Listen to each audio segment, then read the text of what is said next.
There's something else you really need to know about this third quarter of the story. It is hard on the author, too.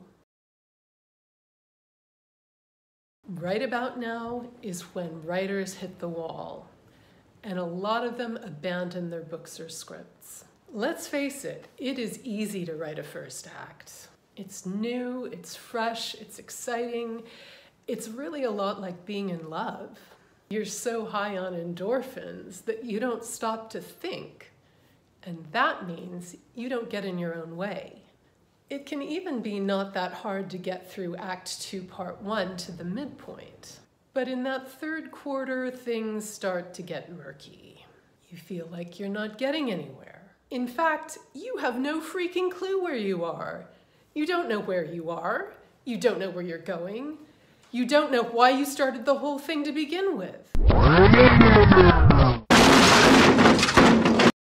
We've all been there, and we'll all be there again, because structurally, this is the exact same point that your protagonist is feeling all those things. It's our own black moment, or all is lost, or visit to death. It's like we authors have to work ourselves into the exact same hopeless despair as our characters are feeling.